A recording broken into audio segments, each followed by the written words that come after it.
Hello everyone, my name is Angela, and this is my data science project for AP Computer Science A. So for this project, we had to choose data that was meaningful to us and perform data visualization on it. I chose data from the SSBCI, or the State Small Business Credit Initiative. The State Small Business Credit Initiative was a federal initiative that was used to help fund small businesses through loans from 2011 to about 2016.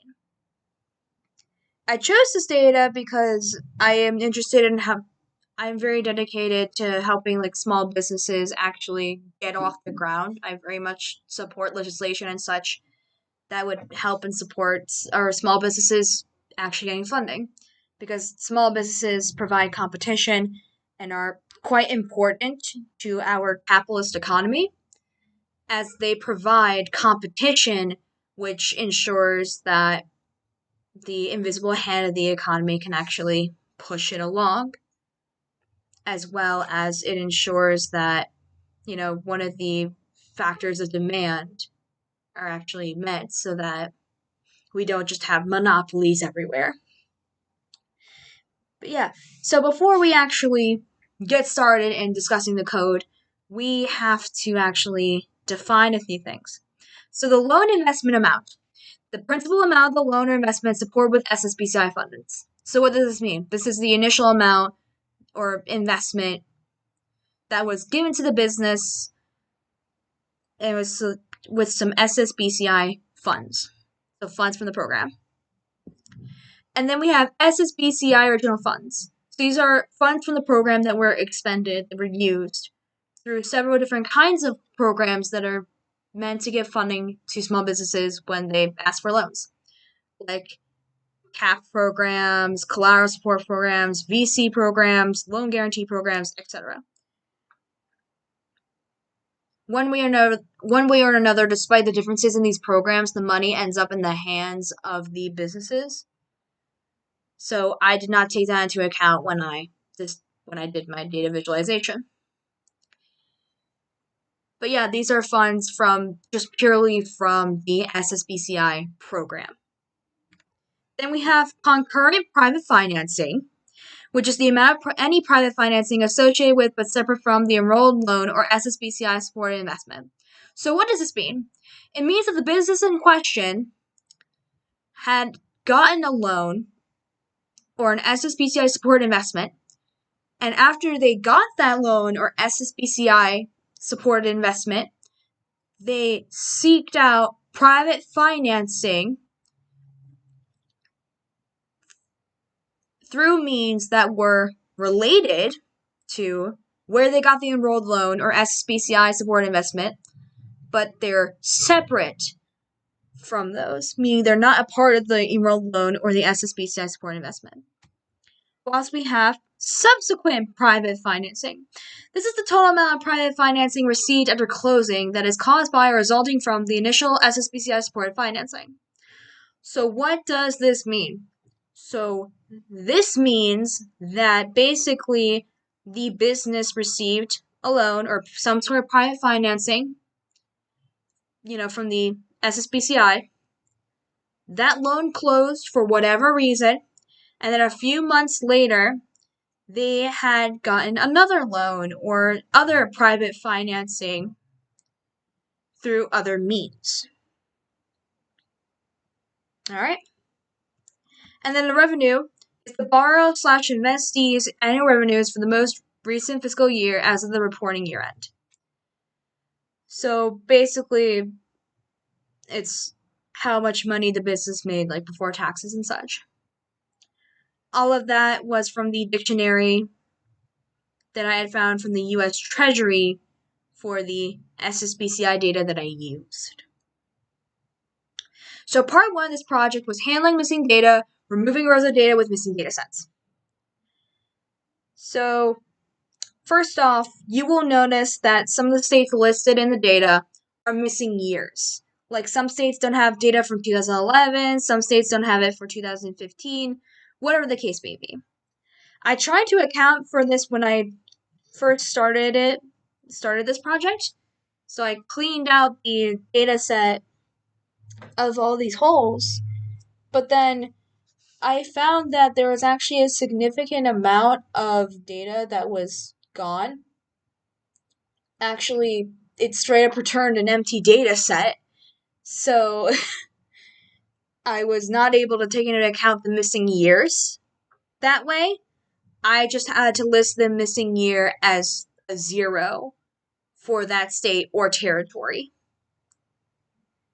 On top of that, I tried to take into account the other missing data that was labeled as optional in its headers, meaning that whatever survey that they used to actually gather this data, those were optional questions.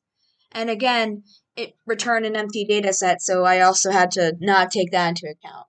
Plus, it wouldn't make sense for me to take that into account as those, the optional data was not used for the custom calculations. Part 2 is the custom calculations.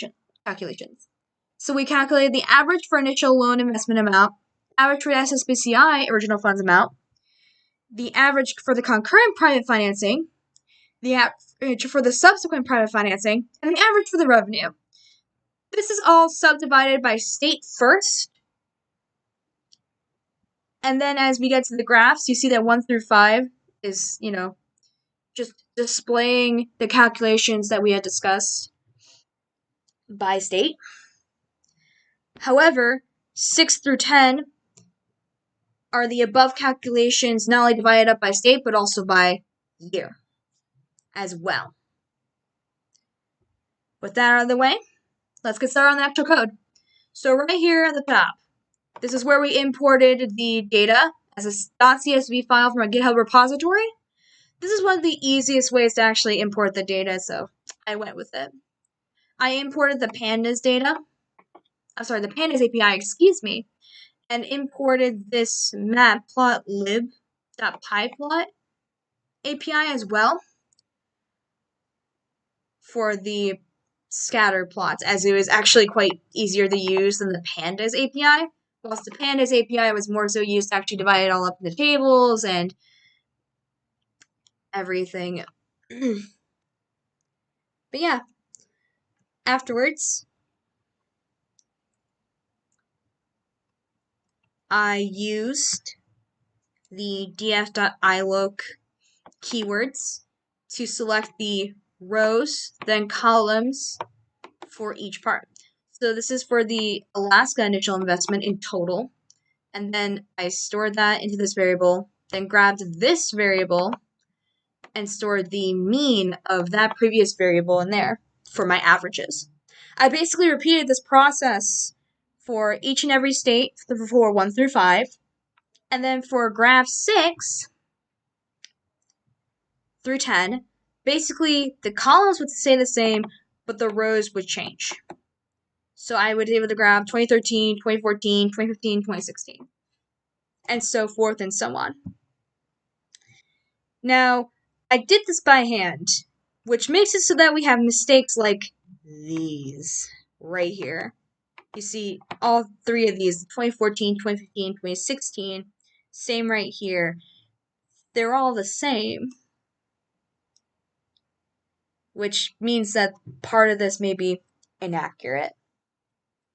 In retrospect, I could have used a while loop or a for loop to grab all of the rows and the columns.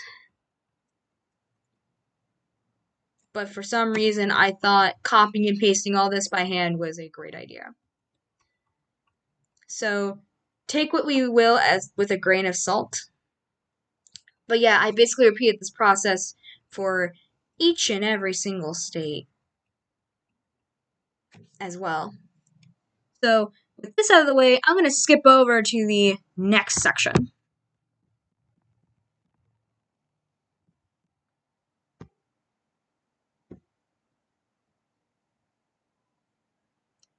Oh, I stopped nicely here. Alright, so this is a CSV file that I created after all the calculations. So for each and every column, I would start off with just the main one that wasn't subdivided by year. So average initial investment, for example, and then I subdivide by year. So 2011, 2012, 13, 14, 15, 16. Okay. Also, pardon the very weird formatting. I am unfortunately not able to open this in Google Colab, as for some reason the school administrators have actually removed access to Google Colab. I was actually lucky that I had saved this in my GitHub, so pardon the very strange formatting. But yeah, I basically repeated this process for each and every single column. So then scrolling down here to, oh, here it is, to the graphs. So this is the actual line right here that makes the graph, while everything else more so customizes it. Like this customizes its length and its width. This customizes the font size for the actual, the labels and for the X values for each state. Whilst this one customizes the rotation so that each of the labels can actually be seen. This is the title. And then this is the picture that it saves as when you run it on your computer. Oh, sorry. Right here. Now, take note, I had commented this out and I had forgotten to put it back in for each and every single one. So basically, my X and Y axes do not have labels. Yeah. But in any case, the process is similar for graphs 6 through 10. It's just that I put multiple sets of data in there. So I have the X right here, and then the Y every time would be the column that I subdivided it by year. So 2011, 2012, 13, 14, 15, and 16. Unfortunately, on top of not including X and Y labels for the axes, I had also failed to include a key. So for intents and purposes, I'm going to go over it now. So for 2011, we have blue. 2012, we have red. 2013, we have green. 2014, we have purple. 2015, we have orange. 2016, we have yellow. Just for our intents and purposes. But yeah, basically, that's it for the actual code. Here are the graphs. Oh, about the lack of y-axis labels.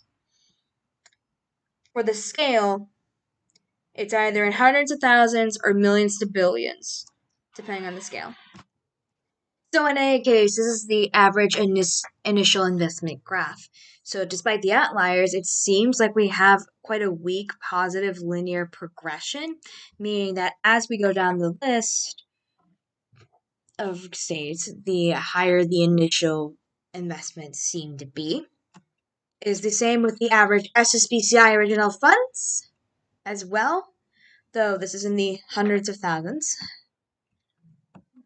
Whilst for concurrent and subsequent financing, it seems to be quite constant despite some outliers, meaning that many businesses, after they got the initial loan, did not seek other sources of private financing, or when said loan closed, they didn't seek any sort of other private financing as well.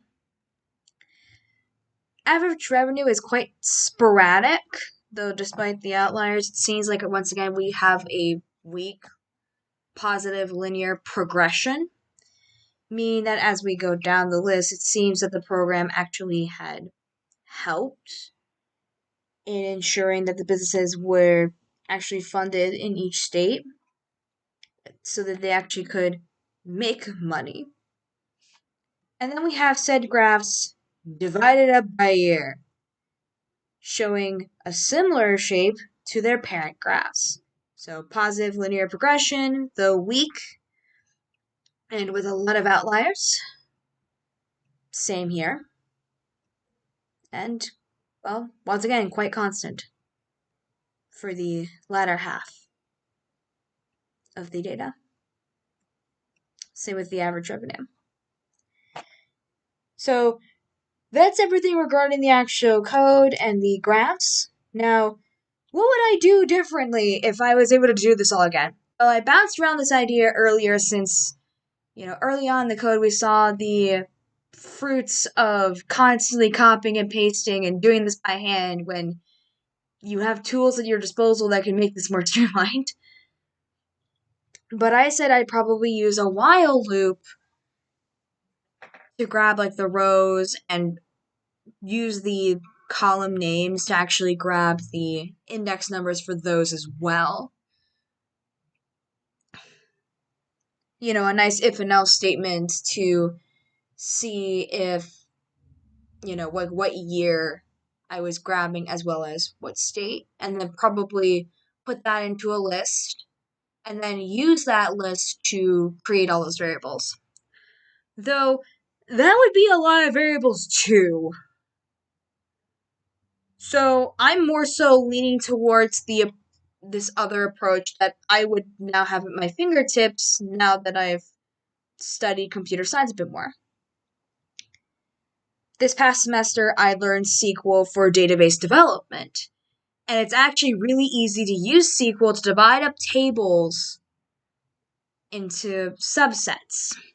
So I could have divided up all of these tables. I could have selected all those columns, divided up by state first, and then use the keywords like average, count, etc. with a where statement for the year to see subsequently on average, what was the average revenue for that year or the SSBCI, etc. And then I would just leave out that where statement for actually grabbing the data that was used for these parent graphs. But I would only select that column. So I would select the column that held the revenue and say average of that column from this table. And then I would definitely see if I could actually store these variables in a way that Python could then take it, use the APIs that I imported to create these graphs. I'm honestly hoping that approach is actually plausible and actually, quite as simple as I am making it out to be. But yeah, on top of that, I'd actually add titles for my X and Y axes, as well as a key, because those are fundamental parts that are missing here that I ran out of time for because I decided to brute force my way through my data instead of using the obvious. But yeah, that's all that I have for my data science project. I hope you enjoyed despite the quite archaic methods that I used. Goodbye!